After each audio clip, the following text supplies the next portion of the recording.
Hello दोस्तों, कैसे हैं आप। उम्मीद करता हूँ अच्छे होंगे। दोस्तों आज हमारे पास ल्यूमिनस का रेनो चार्जिंग प्लस 11% इन्वर्टर आया है। इन्वर्टर में फॉल्ट है कि फुल्ली डेड है। देखिए एक यूनिक फॉल्ट है। जितने भी ल्यूमिनस के ये साइन वेव इन्वर्टर है इसके अंदर ही अक्सर फॉल्ट आता है, और जितने भी मेरे न्यू फ्रेशर दोस्त हैं उसको रिपेयर तो कर लेते हैं लेकिन परेशान हो जाते हैं, कारण रिपीट वही फॉल्ट फिर आता है। कस्टमर एक ही दिन में यानी उसी दिन या फिर अगले दिन या दूसरे दिन या 3 दिन में आपको रिपीट वापस फिर लाके दे देता है इन्वर्टर।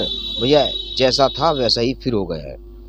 आप उसे फिर रिपेयर करते हैं फिर ऐसे ही होता है, तो आप परेशान हो जाते हैं कि फॉल्ट बार बार क्यों आ रहा है। ठीक है, अब ये जितने भी मेरे नए फ्रेशर दोस्त हैं, आज की इस वीडियो में मैं उन सब को बताऊंगा कि इस फॉल्ट को आपको कैसे रिपेयर करना है कि ये आपके पास रिपीट ना आए। ठीक है, स्टेप बाय स्टेप मैं आपको बताऊंगा। आपको वीडियो कहीं भी स्किप नहीं करना है, वीडियो को लास्ट तक देखना है, और वीडियो अच्छी लग जाए तो लाइक कर देना, शेयर कर देना और साथ ही एक प्यारा सा कमेंट भी कर देना। ठीक है दोस्तों,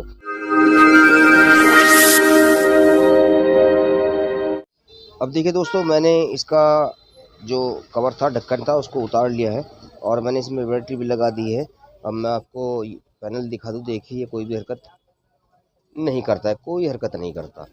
अब मैं आपको दिखा दूं मल्टीमीटर के द्वारा कि मेरी बैटरी भी सही काम कर रही है। ये हमारा मल्टीमीटर डीसी 12 वोल्ट की रेंज में, और एक ही हाथ से सब कुछ काम करना पड़ रहा है दोस्तों।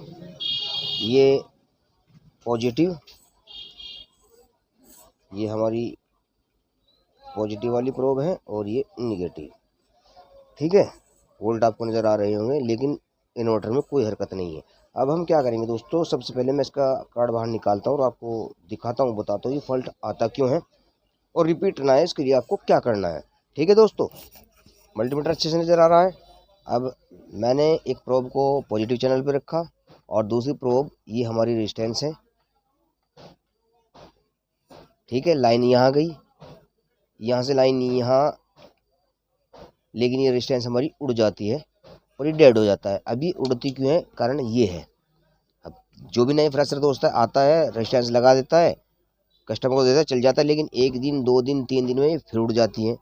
अब मैं आपको करना बताऊंगा वो ये उड़ती क्यों है बार बार। आपको रिपेयर वो करना है कि दोबारा ना उड़े। ठीक है, अब यहाँ से हमारी लाइन यहाँ ही, और यहाँ से ये हमारा स्टेप डाउन रेगुलेटर लगा हुआ है 5 वोल्ट का। अगर आपके पास ये नहीं है तो आप 7805 भी यहाँ लगा सकते हैं। ठीक है, सेम पिन है, कोई दिक्कत वाली बात नहीं है, बिल्कुल सेम पिन है। यहीं से हमारी पावर सप्लाई माइक्रो को जाएगी। अब जब माइक्रो को हमारी कोई सप्लाई नहीं गई, इसलिए हमारा इन्वर्टर बिल्कुल डेड कंडीशन में चला जाता है। ठीक है, अब मैं सबसे पहले इसके अंदर ये रेजिस्टेंस इन करता हूँ और फिर मैं आपको दिखाता हूँ ये जलती क्यों है बार बार। एक दिन में 2 दिन में जलती क्यों है बार बार, आपको रिपेयर वो करना है ताकि ये दोबारा ना जले। ठीक है दोस्तों, देखिए दोस्तों, मैंने रेजिस्टेंस लगा दी है। अब मैं बैटरी लगाता हूँ और आपको दिखाता हूँ वोल्ट भी। ये निगेटिव और ये पॉजिटिव। इस इन्वर्टर में निगेटिव पॉइंट को देने के लिए भी 2 मॉसफेटों का यूज किया गया है। ठीक है दोस्तों, तो इसमें कुछ थोड़ा सा अलग है, उससे आपको कंफ्यूज नहीं होना। ये देखिए, मैं मल्टीमीटर को डीसी 20 वोल्ट की रेंज में करता हूँ। ये हमारा निगेटिव, ये पॉजिटिव। ठीक है दोस्तों, और ये आया हमारा करंट यहाँ पे और रेजिस्टेंस ने पास कर दिया यहाँ पे। ठीक है, और अब हमारी माइक्रो आईसी को करंट मिल गया और हमारा इन्वर्टर चल गया। ऐसे ही आप भी चेक कर लेते हो और कस्टमर को दे देते हैं। अब ये इन्वर्टर चलता ही रहेगा, जलेगा नहीं। कब तक नहीं जलेगा, जब तक हम इसे चार्जिंग नहीं लगाएंगे। ठीक है, जैसे ही हम इसको चार्जिंग लगाएंगे, ये 1 घंटा 2 घंटा 1 दिन 2 दिन चलेगा और रेजिस्टेंस फिर से बर्न हो जाएगी, जल जाएगी। यहाँ आके मेरे न्यू फ्रेशर दोस्त परेशान हो जाते हैं कि ये बार बार क्यों जल रही है। कई बार इसकी जगह बिल्कुल जंपर कर देते हैं, फिर आगे नुकसान हो जाता है और भी। ठीक है, तो आपको जंपर नहीं करना है, 1 ओम्स की रेजिस्टेंस ही लगानी है। आपके पास 1 ओम्स की रेजिस्टेंस नहीं है तो जंपर भी आप हल्का ही करेंगे क्योंकि ये फ्यूजिबल रेजिस्टेंस है। ठीक है, अभी जल्दी क्यों है सुन लीजिए। देखिए मैं आपको बता दूं, मैं कई बार आपको बताता हूँ, जब भी आप किसी चीज़ का ढक्कन ओपन करते हैं, ढक्कन उतारते हैं, एक सरसरी नज़र उस पर मार लिया करें। सरसरी नज़र मारने से होता क्या है कि जो चीज़ भी उसमें टूटी होगी, फूटी होगी, जली होगी, फूकी होगी, वो आपको नज़र आ जाएगी। ठीक है, जैसे आपको दिखाई दे रहे हुए इसके कंडेंसर फूले हुए हैं। अब मेरे न्यू फ्रेशर दोस्त गड़बड़ क्या करते हैं, यानी कमी कहाँ करते हैं काम करने में। देखा फिल्टर फूले में, इन्वर्टर तो चल गया और बांध के दे दिया। मेरे दोस्तों ल्यूमिनेस, साइन वेव जितने भी इन्वर्टर आपके पास आएंगे, साइन वेव जितने भी आएंगे और ल्यूमिनेस खासकर, अगर आपको फिल्टर उसके फूले हुए नज़र आ रहे हैं तो आपको फ़िल्टर चेंज करने होंगे। आपको फ़िल्टर फूला हुआ कहीं भी नज़र आए वहीं चेंज करना है, ठीक है, उसको छोड़ना नहीं। देखिए कंपनी ने फ़िल्टर लगाए हैं, इनका भी तो कोई काम होगा, समझ रहे हो बात को, इसीलिए तो कंपनी ने लगाए हैं और आप लगाते नहीं। अब इस तरह का फॉल्ट में फिर आप फंसते हैं। तो जब तक हम ये इसके फ़िल्टर चेंज नहीं करेंगे, जैसे ये चार्जिंग पे जाएगा ये रेजिस्टेंस दोबारा बर्न हो जाएगी, इसलिए रिपीट बार बार आपकी रेजिस्टेंस जलती है। तो दोस्तों हम ये कंडेंसर भी चेंज करेंगे और फिर आपको करंट भी लगा करके दिखाएंगे, एसी भी चार्जिंग भी चला करके दिखाएंगे, ठीक है दोस्तों। तो चलिए दोस्तों, देखिए मैंने रेजिस्टेंस लगाई दी थी, दोनों मैंने फ़िल्टर भी चेंज कर दिए। अब दूसरा स्टेप इसमें क्या है, कंडेंसर बार बार उड़ते हैं।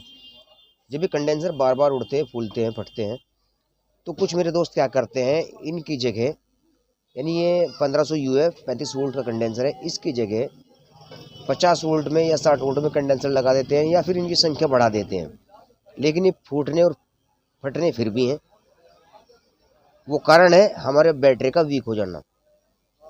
देखिए ल्यूमिनेस या फिर साइन वेव कोई भी इन्वर्टर हो, ये कंडेंसर तभी फटते और फूलते हैं जब हमारा बैटरी वीक हो जाता है, या फिर हमारे बैटरी के टर्मिनल लूज होते हैं, या फिर उनके ऊपर कार्बन आया हुआ होता है, यानी काफ़ी दिन पुराना बंधा हुआ होता है, वो उसके ऊपर कार्बन आ जाता है, उसको साफ नहीं करते, तब हमारे ये कंडेंसर फटते और फूलते हैं।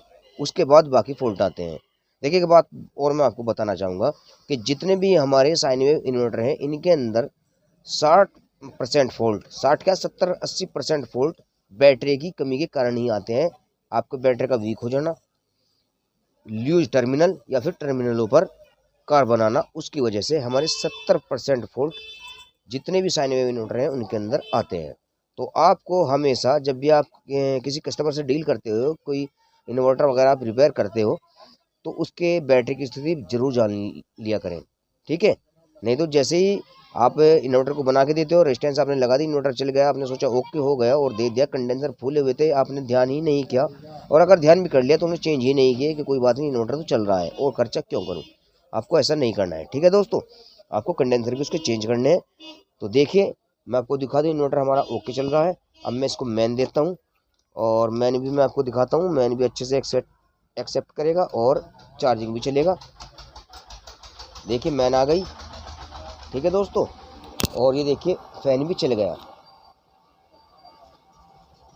इस इन्वर्टर के अंदर फैन तभी चलता है जब आपकी चार्जिंग ऑन होती है, नहीं तो आपका फैन नहीं चलेगा। फैन पे आपको अक्सर फोकस रखना है कि आपका फ़ैन भी इस इन्वर्टर के अंदर या किसी भी इन्वर्टर के अंदर ख़राब ना हो, क्योंकि फ़ैन का चलना बहुत ज़रूरी है, ठीक है। ये मैंने आपको बता ही दिया था। ये जो इसमें रेगुलेटर लगा है, ये 7805 आप यहाँ लगा सकते हैं। 5 वोल्ट का ही रेगुलेटर है जो हमारी माइक्रो को 5 वोल्ट देता है, 12 से 5। 78, अगर आपके पास ये रेगुलेटर नहीं है तो आप 7805 भी उसमें लगा सकते हैं, ठीक है दोस्तों। आज के लिए इतना ही, मिलते हैं अगली वीडियो में। अगर आपको कोई डाउट है, कोई फॉल्ट बाकी रह गया है, कोई कन्फ्यूज़न है आपको, तो आप मुझे कमेंट करें, मैं आपको बताऊँगा। मिलते हैं अगली वीडियो में, तब तक के लिए अलविदा।